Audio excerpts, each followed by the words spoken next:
இப்போ இந்த நிமிஷம் உங்கள சுத்தி என்னென்ன நடந்துகிட்டு இருக்குன்னு கொஞ்சம் யோசிச்சு பாருங்களேன். நீங்க ரொம்ப அமைதியா உட்கார்ந்திருக்கலாம். ஆனா உங்கள சுத்தி ஆயிரக்கணக்கான ரேடியோ அலைகள் போய்க்கிட்டு இருக்கு. ஆமா, கண்டிப்பா. வைஃபை சிக்னல்கள், செல்போன் நெட்வொர்க்குகள்னு கண்ணுக்கு தெரியாத ஒரு பெரிய தகவல் பரிமாற்றமே நடந்துகிட்டு இருக்கு இல்லையா? கரெக்ட். இதெல்லாம் நம்ம கண்ணுக்கு தெரியாது. ஆனா அதுக்காக அது இல்லன்னு நாம சொல்லிட முடியாது. பொதுவா ஆன்மீகம்னாலே நாம என்ன நினைப்போம்?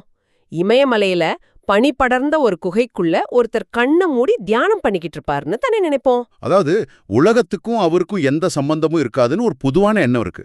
ஆனா இந்த பிரபஞ்சத்துல இருக்கிற கண்ணுக்கு தெரியாத அதிர்வுகளை, அதாவது அந்த வைப்ரேஷன்ஸ எப்படி ஒரு மனிதன் நெட்வொர்க் சிக்னல் மாதிரி கையாள்றான் அப்படிங்கறத பத்தி தான் இன்னைக்கு நாம ஆழமா அலச போறோம். ஆமா, இன்னைக்கு நம்ம கிட்ட இருக்கிற சோர்ஸ் பாத்தீங்கன்னா உலக புகழ்பெற்ற யோகியின் சுயசரிதம் புத்தகத்தோட 15வது அத்தியாயம். இதுல மலைக்குகைகள்லாம் இல்லங்க. ஒரு சாதாரண காலிஃப்ளவர் திருட்டுல ஆரம்பிச்சு மழைய வரவழைக்கிற மேகங்கள், அப்புறம் இந்திய பாரம்பரிய இசையோட அறிவியல்னு எல்லாமே எப்படி ஒரே நேர்கோட்ல இணையுதுன்னு பார்க்க போறோம். இந்த அலசலோட முடிவுல நீங்க தினமும் பார்க்கற உலகத்தையே ஒரு புது கண்ணோட்டத்துல பார்க்க ஆரம்பிப்பீங்க. ஒரு புது ஃப்ரீக்வன்சில டியூன் ஆவீங்கன்னு கூட சொல்லலாம். அந்த புது ஃப்ரீக்வன்சிய செட் பண்ண முகந்தா, அதாவது பின்னாடி பரமஹம்ச யோகானந்தர்னு உலகம் போற்ற அந்த இளைஞரோட கதையில இருந்தே ஆரம்பிப்போம். அது ரொம்ப சுவாரஸ்யமான ஒரு தொடக்கம். முகந்தா பூரியில இருக்கிற தன்னோட குரு ஸ்ரீ யுக்தேஸ்வர் ஆசிரமத்துக்கு போறாரு. போகும்போது சாதாரணமா போல, ரொம்ப ஆசையா வளர்த்த 6 பெரிய காலிஃப்ளவர்களை குருவுக்கு பரிசா கொண்டு போறாரு. ஒரு சீடனோட அன்பான பரிசது. ஆமா. அடுத்த நாள் காலையில குருவும் சீடர்களும் கடற்கரைக்கு போக தயாராகிறாங்க. அப்போ குரு திடீர்னு ஆசிரமத்தோட பின்கதவை பூட்னியா அப்படின்னு கேக்குறாரு. அதுக்கு முகுந்தா என்ன சொல்றாரு? அவர் பூட்டிட்டேன்னு தான் நினைக்கிறேன் அப்படின்னு சொல்றாரு. அதுக்கு குரு ஒரு புன்னகையோட, இல்ல, நீ மறந்துட்ட, உன்னோட 6 காலிஃப்ளவர் சீக்கிரமே அஞ்சாகிடும் அப்படின்னு சொல்றாரு. இங்க கவனிச்சிங்கன்னா, ஒரு குருங்கிறவரு தியானத்துல மட்டும் பெரிய ஆளா இருந்தா போதாது. அன்றாட உலகத்துல நடக்கிற சின்ன சின்ன விஷயங்கள்ல கூட அவர் எவ்வளோ விழிப்புணர்வோட இருக்கிறாருங்கிறத இது காட்டுது. அது மட்டும் இல்ல, அடுத்ததா நடக்கிற விஷயம்தான் எனக்கு ரொம்ப ஆச்சரியமா இருந்துச்சு. என்ன நடந்துச்சு? அவங்க கடற்கரைக்கு போற வழியில தெருவுல ஒரு அரை பைத்தியக்கார மனிதன் வர்றான். அவன் நேரா ஆசிரமத்தோட பின்கதவு வழியா உள்ள போறான். உள்ள விலை உயர்ந்த கடிகாரம், மோதிரம், பணம்னு நிறைய இருக்கு. ஆனா அவன் அது எதையும் தொடல இல்லையா? கரெக்ட்.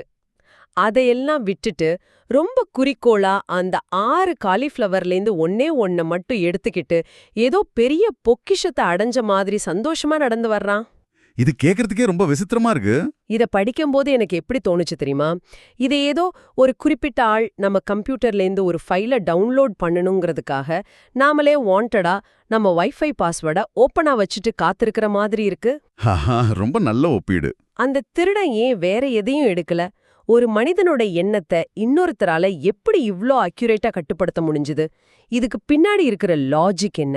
நாம பொதுவா என்ன நினைச்சிட்டு இருக்கோம்? என்னோட எண்ணம் எனக்குள்ள மட்டும்தான் இருக்கு, அது என் மண்டைக்குள்ள ஓடுற ஒரு விஷயம்னு நினைக்கிறோம்.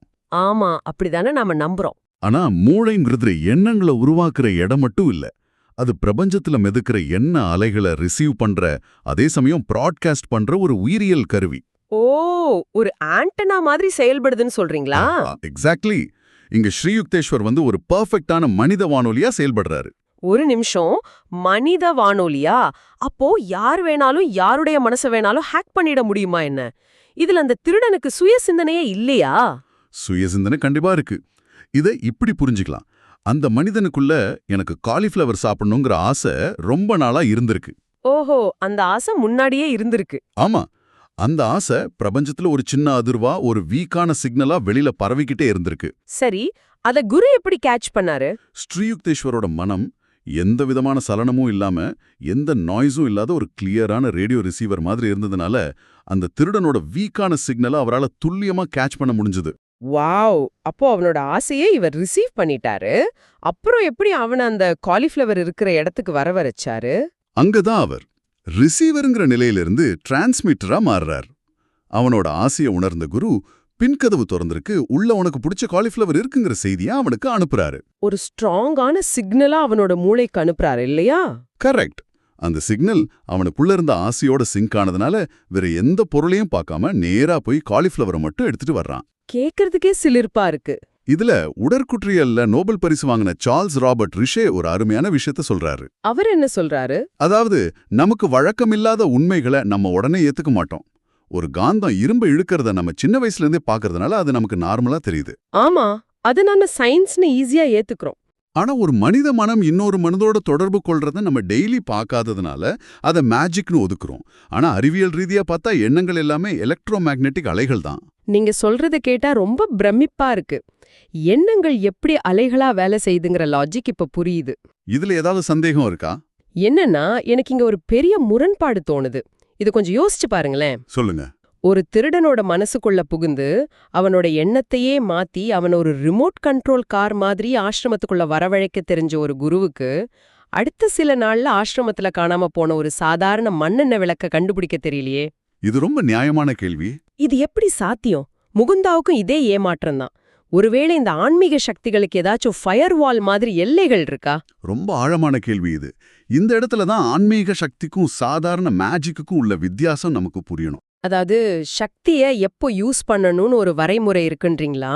ஆமா, அந்த விளக்கு காணாம போனப்போ ஸ்ரீ யுக்தேஸ்வர் கொஞ்சம் கூட ஈகோ இல்லாம சத்தமா சிரிக்கிறாரு.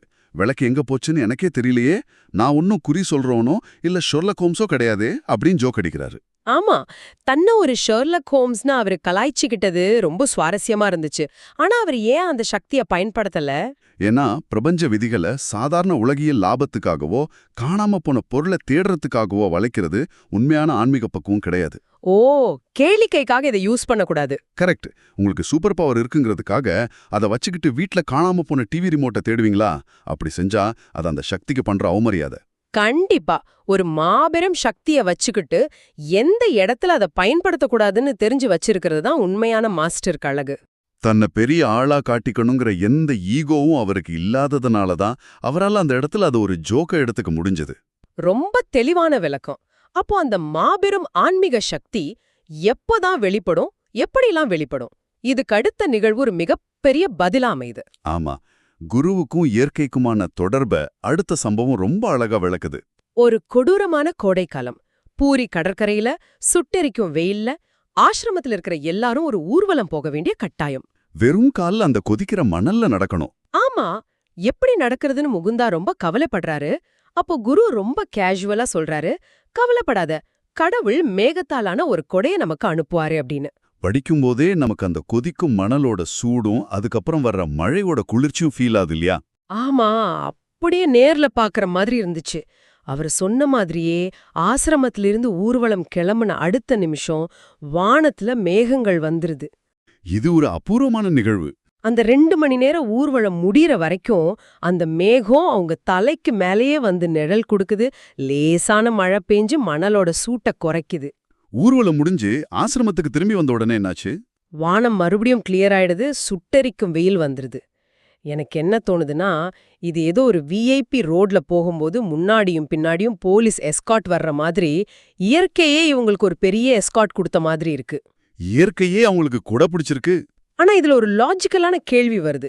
கடவுள் என்ன சிலருக்கு மட்டும் பார்ஷியாலிட்டி பாக்குறாரா? முகுந்தா கேட்டா மட்டும் ஏன் மேகம் வரணும்? இது பார்ஷியாலிட்டி கிடையாது, இதுக்கு பேரு ரெசனன்ஸ், அதாவது அதிர்வுகளின் ஒத்திசைவு. ரெசோனன்ஸ்னா அந்த ஃப்ரீக்வன்சியோட மேட்ச் ஆகிறது, கரெக்டா? ஆமா, நாம எல்லாரும் என்ன நினைச்சிட்டு இருக்கோம்? நாங்கிறது இந்த 5 அடி உடம்பு மட்டும்தான், நான் வேற, இந்த பிரபஞ்சம் வேற நினைச்சிட்டு இருக்கோம். அதுதானே சாதாரண மனித இயல்பு. ஆனா அறிவியல் பூர்வமா பார்த்தா மனிதன் என்பவன் எங்கும் நிறைந்திருக்கும் ஆத்மா. இதை இன்னும் எளிமையா சொல்லணும்னா, கடல்ல இருக்கிற ஒரு துளி நீருக்கு கடலோட அலைகளை கட்டுப்படுத்துற சக்தி கிடையாது. ஓகே, அந்த ஒரு துளியால ஒன்னும் பண்ண முடியாது. ஆனா அந்த துளி நீர் தன்னை கடல்னு உணரும்போது, அதாவது அந்த பிரபஞ்சத்தோட முழுமையா சிங்க் ஆகும்போது அதுவே கடலா மாறிடுது. வாவ், எவ்வளவு ஆழமான தத்துவம் இது.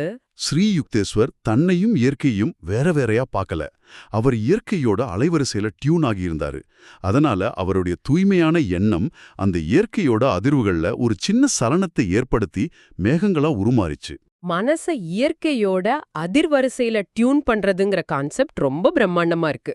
இப்போ இந்த பிரபஞ்ச அதிர்வுகள்னு பேசும்போதே நம்ம அடுத்த ரொம்ப முக்கியமான கட்டத்துக்கு வரோம். ஆமா, இசைய பத்தி பேச போறோம். இயற்கையே வைப்ரேஷனால ஆனது, அதோட மூல ஒலி ஓம்ங்கிற நாதம்னு சொல்றோம். அப்போ அந்த பிரபஞ்ச ஒலியோட ஒரு சாதாரண மனுஷன் எப்படி கம்யூனிகேட் பண்றது? அதுக்காக மனிதன் கண்டுபிடிச்ச ஒரு மாபெரும் கருவிதான் இசை. ஆசிரமத்துல ஒரு விழா நடக்கும்போது ஒரு விஷயம் நடக்கும், கவனிச்சிங்களா? ஆமா, கீழே சமையலறையில இருக்கிற குருவுக்கு மாடியில பாடுறவங்களோட சுருதி லைட்டா பிசகுறது கேக்குது. உடனே அவர் மேல போய் அவங்களோட சேர்ந்து பாடி அந்த சுருதியை கரெக்ட் பண்றாரு. அந்த இடத்துல இந்திய பாரம்பரிய இசையோட ஆழமான அறிவியல் வெளிப்படுது. அந்த எபிசோட்ல இந்திய இசைய பத்தி எக்ஸ்பிளைன் பண்ணிருக்க விதம் உண்மையிலேயே வேற லெவல். சாமவேதத்திலேருந்து வந்த இசை பிரம்மா, விஷ்ணு, சிவன் முப்பெரும் கடவுள்களோட எப்படி இணைஞ்சிருக்குன்னு சொல்றாங்க. ஆமா, அது ஒரு பெரிய சயின்ஸ். நான் இதை எப்படி புரிஞ்சுக்கிட்டேன்னா, இப்போ மேற்கத்திய இசையை எடுத்துக்கிட்டோம்னா அதுல 12 அரை ஸ்வரங்கள் இருக்கு. இத ஒரு சின்ன கிரேயான் டப்பா மாதிரி வச்சுக்கலாம். ஒரு 12 கலர் இருக்கிற பாக்ஸ். ஓகே, நல்ல கம்பாரிசன். அத வச்சு நீங்க ஓவியம் வரையலாம். ஆனா அந்த 12 கலரை தாண்டி புதுசா எதுவும் பண்ண முடியாது. ஆனா நம்ம இந்திய பாரம்பரிய இசையில 22 சுருதிகள் இருக்கு. மைக்ரோடோன்ஸ்னு சொல்லுவாங்க. ஆமா, இது எப்படின்னா ஒரு 64 கலர் இருக்கிற ஒரு பிரம்மாண்டமான கிரேயான் டப்பா மாதிரி. மனித மனசுல ஓடுற நுணுக்கமான ரொம்ப மெல்லிய உணர்வுகளை கூட இந்த 22 சுருதிகளை வச்சு ரொம்ப அக்யூரேட்டா வரைய முடியும். இது கரெக்டான ஒப்பீடு தானே? 100க்கு 100 சரியான ஒப்பீடு. இது வெறும் கலை இல்ல, இது ஒரு பயோ இன்ஜினியரிங். பயோ இன்ஜினியரிங்கா? அது எப்படி? இந்திய இசையில பாத்தீங்கன்னா 6 மூல ராகங்கள், அதுக்கு 126 கிளைகள்னு ஒரு பெரிய நெட்வொர்க்கே இருக்கு. இதுல ஒவ்வொரு ஸ்வரத்துக்கும் ஒரு கேரக்டர் இருக்கு, வாதி சம்வாதின்னு. அதாவது அரசன், பிரதம மந்திரி மாதிரி. ஆனா ஏன் இதெல்லாம் இவ்ளோ நுணுக்கமா பிரிச்சிருக்காங்க? ஏன்னா ஒவ்வொரு ராகமும் ஒரு குறிப்பிட்ட அதிர்வை உருவாக்கும். அது பருவகாலத்தோடும் நாளோட குறிப்பிட்ட நேரத்தோடும் சம்பந்தப்பட்டது. ஆமா, வசந்த காலத்துல காலை நேரத்துல பாடுற ஹிந்தோல் ராகம், மதிய நேரத்துல மழைய வரவழைக்கிற மேக ராகம்னு படிக்கிறப்போ ரொம்ப ஆச்சரியமா இருந்துச்சு. ஒரு பாட்டு பாடுனா எப்படி மழை வரும்னு நிறைய பேருக்கு சந்தேகம் இருக்கும். எனக்கும் முதல்ல அப்படிதான் தோணுச்சு. ஆனா நீங்க சொன்ன அந்த அதிர்வுகள் கான்செப்ட வச்சு பார்க்கும்போது சவுண்ட் மூலமா எப்படி ஒரு பொருளோட வடிவத்தையே மாத்த முடியும்னு சயின்டிஃபிக்கா நிரூபிச்சிருக்காங்க. கண்டிப்பா, சைமெட்டிக்ஸ் அப்படிங்கிற அறிவியல்ல இது ரொம்ப தெளிவா சொல்லப்பட்டிருக்கு. அப்படி பார்த்தா அக்பர் சபையில இருந்த மாபெரும் பாடகர் தான்சேன் பட்டப்பகல்ல தீபக் ராகத்தை பாடி தீய உருவாக்குனதும் மழைய வரவழைச்சதும் வெறும் கதைகள் இல்ல, அது ஒலியோட பிசிக்ஸ் தான்னு புரியுது. எக்ஸாக்ட்லி. ஒளியின் மூலமா வளிமண்டலத்தையே மாத்த முடியும். ஆனா இதை விட ரொம்ப முக்கியமான இன்னொரு அறிவியல் இந்திய இசையில இருக்கு. அது என்ன அறிவியல்? இசையோட உச்சபட்ச நோக்கமே மழைய வரவழைக்கிறதோ நெருப்பு உருவாக்குறதோ கிடையாது. ஒரு பாடகர் பாடும்போது அவர் குரல்லிருந்து வர்ற அதிர்வுகள் மனிதனோட தண்டுவடத்துல இருக்கிற சூட்சும மையங்களை, அதாவது சக்கரங்களை ஆக்டிவேட் பண்ணுது. ஓ, சக்கரங்களை ஆக்டிவேட் பண்ணுதா? ஆமா, இந்த சக்கரங்களுங்கிறது ஏதோ மாய சக்கரம் கிடையாது. நம்ம நரம்பு மண்டலத்துல இருக்கிற மிக முக்கியமான எனர்ஜி சென்டர்ஸ். ஒவ்வொரு சுருதியும் உடம்புல இருக்கிற ஒவ்வொரு சக்கரத்தோட அதிர்வெண்ணுக்கு மேட்ச் ஆகும். அப்ப பாடும்போது அந்த எனர்ஜி சென்டர்ஸ் தூண்டப்படுது. கரெக்ட். ஒரு கூட்டு பிரார்த்தனையில பாடும்போது அந்த சவுண்ட் வைப்ரேஷன்ஸ் நம்ம உடம்புல இருக்கிற சக்கரங்களை தட்டி எழுப்பி நம்மளோட ஆதி தெய்வீக தன்மையோட அந்த பிரபஞ்ச ஒலியோட நம்மள மர்ஜ் பண்ண வைக்குது. அதுதான் இசையோட உண்மையான நோக்கம். அடேங்கப்பா, ஒரு பாட்டு கேக்குறதுக்கு பின்னாடி இவ்ளோ பெரிய நரம்பியல் சயின்ஸ் இருக்கா? இதெல்லாமே நம்ம உடம்பையும் மனசையும் அந்த பிரபஞ்சத்தோட டியூன் பண்ற டெக்னிக் தான் இல்லையா? சந்தேகமே இல்லாம. சரி, இப்ப நான் ரொம்ப முக்கியமான ஒரு கேள்விக்கு வர்றேன். ஒருத்தர் திருடனோட மனச ஹேக் பண்ற அளவுக்கு ரேடியோ மாதிரி வேலை செய்றாரு. காணாம போன பொருளை தேடக்கூடாதுன்னு பிரபஞ்ச விதிகளை அத்துப்பிடியாக்கி வச்சிருக்காரு. ஆமா, இயற்கையை வளைச்சு மழைய வரவழைக்கிறாரு. இசையோட ரகசியங்களை கரைச்சு குடிச்சிருக்காரு. இப்படி பிரபஞ்சத்தையே கண்ட்ரோல் பண்ற ஒரு மாபெரும் சக்தி இருக்கிற ஒருத்தர் எப்படி நடந்துக்குவாரு? நீங்க சொல்லுங்க, எப்படி நடந்துக்குவாருன்னு தோணுது? ஒரு பெரிய விழா முடிஞ்சு நூற்றுக்கணக்கான பேருக்கு சாப்பாடு போட்டுட்டு எல்லா பாத்திரங்களையும் கழுவி முடிக்கும் போதே ராத்திரி ஆயிடுது. முகுந்தா ரொம்ப டயர்ட் ஆகி குருவோட அறையிலேயே படுத்து தூங்குறாரு. டைம் நடுராத்திரி 1 மணி, எல்லாரும் தூங்குற நேரம். முகுந்தா படுத்த 10 நிமிஷத்துல அந்த மாபெரும் ஆன்மீக குரு ஸ்ரீ யுக்தேஸ்வர் எந்திரிக்கிறாரு. சத்தமில்லாம தன்னோட உடைகளை மாத்திட்டு, சில மாணவர்கள் ட்ரெயின் லேட் ஆனதுனால இப்பதான் வந்துகிட்டு இருக்காங்க, அவங்க பசியா இருப்பாங்கன்னு சொல்றாரு. நான் போய் சமையல் கட்டுல சாப்பாடு ரெடி பண்றேன்னு சொல்லிட்டு போறாரு. முகுந்தாவுக்கு ஒரே ஷாக். நடுராத்திரி 1 மணிக்கு யாராச்சும் வருவாங்களான்னு யோசிச்சாலும் குரு சொல்றாரேன்னு கூட போய் ஹெல்ப் பண்றாரு. அடுப்புல அரிசியும் பருப்பும் வேகுது. கரெக்டா கொஞ்ச நேரத்துல என்ன நடக்குது? குரு சொன்ன மாதிரியே சில மாணவர்கள் தயங்கிட்டே ஆசிரமத்துக்குள்ள வர்றாங்க. இப்போ எனக்கு இருக்கிற மிகப்பெரிய கேள்வி என்னன்னா, மழையே வரவழைக்க தெரிஞ்ச ஒருத்தர், பிரபஞ்சத்தோட அத்தனை ரகசியங்களும் தெரிஞ்ச ஒரு மாஸ்டர், ஏன் ஒரு சாதாரண சமையல்கார மாதிரி நடுராத்திரியில போய் வேலை செய்யணும்? அவருக்கு இது அவசியம் தானா? இதுதான் இந்த மொத்த அத்தியாயத்தோட ஆன்மாவே. வானொலி அலைகளை கட்டுப்படுத்துறது, மேகங்களை வரவழைக்கிறது, சக்கரங்களை ஆக்டிவேட் பண்றது, இதெல்லாம் ஒருத்தருக்கு பெரிய சக்தியா தெரியலாம். ஆமா, அதெல்லாம் சூப்பர் பவர்ஸ் மாதிரி தானே இருக்கு. ஆனா நடுராத்திரியில எந்த எதிர்பார்ப்பும் இல்லாம பசியோட வர்ற தன்னோட சீடர்களுக்காக ஒரு தாய் மாதிரி சமைக்கிறாரே, அந்த பரிவும் ஈகோ இல்லாத சேவை மனப்பான்மையும் தான் உண்மையான ஆன்மீகத்தோட உச்சம். வாவ், ஈகோ இல்லாத சேவை. நான் முன்னாடியே சொன்னேன் இல்லையா, கடலோடு கலந்த துளி நீருக்கு எந்த ஈகோவும் இருக்காதுன்னு. நான் இவ்ளோ பெரிய குரு, நான் ஏன் இந்த சின்ன வேலையை செய்யணும் அப்படிங்கிற அகந்தை துளி கூட இல்லாததுனால தான் அவரால அந்த பிரபஞ்சமாவே மாற முடியுது. ஓ, ஈகோ வந்துட்டா அந்த பிரபஞ்ச தொடர்பு கட்டாயிடும். கரெக்ட். ஈகோ இருக்கிற இடத்துல பிரபஞ்சத்தோட வைப்ரேஷன் கட் ஆயிடும். காலிஃப்ளவர் திருடனை மன்னிச்சதும் சரி, தன்னையே ஷெர்லாக் ஹோம்ஸ்னு கலாய்ச்சிக்கிட்டதும் சரி, நடுராத்திரியில சமைச்சதும் சரி, இது எல்லாமே அந்த அகந்தையற்ற நிபந்தனையற்ற அன்போட வெளிப்பாடுதான். இந்த அன்பால மட்டும்தான் பிரபஞ்ச சக்திகளை எந்த முரண்பாடும் இல்லாம கையாள முடியும்னு சொல்றீங்க. ஆமா, அதுதான் உண்மையான ரகசியம். மிக பிரமாதமா கனெக்ட் பண்ணிட்டீங்க. அன்பும் சேவையும் தான் அந்த அல்டிமேட் ஃப்ரீக்வன்சி அப்படிங்கறத ரொம்ப ஆழமா புரிய வச்சிட்டீங்க. ரொம்ப சந்தோஷம். அன்பான கேட்பவர்களே, இன்னைக்கு நாம செஞ்ச இந்த ஆழனான அலசல் உங்களை ஒரு பெரிய ரோலர் கோஸ்டர்ல கூட்டிட்டு போயிருக்கோம்னு நம்புறேன். ஏதோ ஒரு சாதாரண காலிஃப்ளவர் திருட்டுல ஆரம்பிச்சோம். ஆனா அது மனித மூளை எப்படி ஒரு டிரான்ஸ்மிட்டரா வேலை செய்யுதுங்கிற அறிவியலை நமக்கு கத்துக் கொடுத்துச்சு. ஆமா, அதுக்கப்புறம் ஆன்மீக சக்திங்கிறது பொருட்களை தேடுற மேஜிக் இல்ல, அதுக்கு ஒரு பெரிய ஃபயர்வால் இருக்குன்னு பார்த்தோம். அப்படியே நம்ம தேடலை விரிவுபடுத்தி பிரபஞ்சத்தோட அதிர்வுகளோட எப்படி நம்ம மனசை ஒத்திசைய வைக்கிறது, அது மூலமா எப்படி இயற்கையை ஒரு மேகக்குடையா மாத்துறதுன்னு தெரிஞ்சுக்கிட்டோம். அடுத்து 22 சுருதிகள் மூலமா இந்திய இசை எப்படி நம்ம தண்டுவடத்துல இருக்கிற சக்கரங்களை தட்டி எழுப்புதுங்கிற நரம்பியல் சயின்ஸ புரிஞ்சுக்கிட்டோம். எல்லாத்துக்கும் மேலா இந்த அத்தனை பிரபஞ்ச சக்திகளுக்கும் மேலான ஒரு சக்தி இருக்குன்னா அது எந்த எதிர்பார்ப்பும் இல்லாத, ஈகோ இல்லாத சேவைதாங்கிறத அந்த நடராத்திரி சமையல் நமக்கு உணர்த்துச்சு. கண்டிப்பா. இதெல்லாம் வச்சு பார்க்கும்போது நீங்க நம்ம கேட்பவர்களுக்கு சொல்ல விரும்புற அந்த இறுதி சிந்தனை என்ன? நான் ஒரு முக்கியமான சிந்தனையை முன்வைக்க விரும்புறேன். நாம் ஆரம்பத்துல பேசின மாதிரி இந்த பிரபஞ்சத்துல எண்ணங்கள் சதா சர்வ காலமும் ரேடியோ அலைகள் மாதிரி ஒளிபரப்பாகிட்டே இருக்கு. ஆமா, நாம அமைதியா இருந்தா கூட அதிர்வுகள் போய்கிட்டு தான் இருக்கு. அதனால நீங்க உங்களை நீங்களே கேட்டுக்கோங்க. இன்னைக்கு இந்த நிமிஷம் நீங்க உங்களோட மனச எந்த அலைவரிசையில டியூன் பண்ணி வச்சிருக்கீங்க? ரொம்ப ஆழமான கேள்வி இது. நீங்க வெளியிடுற அந்த அதிர்வுகள் சுத்தி இருக்கிறவங்களுக்கு அன்பையும் அமைதியையும் கொடுக்குதா, இல்ல கோபத்தையும் எரிச்சலையும் பிராட்காஸ்ட் பண்ணிக்கிட்டு இருக்கா? உங்களோட லைஃப்ங்கிற பிராட்காஸ்டிங் ஸ்டேஷன்ல இருந்து நீங்க எந்த செய்தியை பிரபஞ்சத்துக்கு அனுப்பிக்கிட்டு இருக்கீங்க? கொஞ்சம் ஆழமா சிந்திச்சு பாருங்க. உண்மையிலேயே இத நம்மள நாமே சுய பரிசோதனை செஞ்சுக்க வேண்டிய ஒரு அற்புதமான கேள்வி. இந்த சிந்தனையோட இன்னைக்கு நம்ம ஆழமான அலசலை நம்ம நிறைவு செய்வோம். கண்டிப்பா.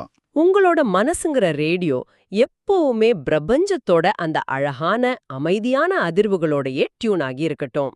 மீண்டும் இதே மாதிரி உங்களை சிந்திக்க வைக்கிற, உங்களை வியக்க வைக்கிற இன்னொரு பிரம்மாண்டமான தேடல்ல நாம சந்திப்போம். அதுவரை உங்ககிட்ட இருந்து விடைபெறுகிறோம். நன்றி.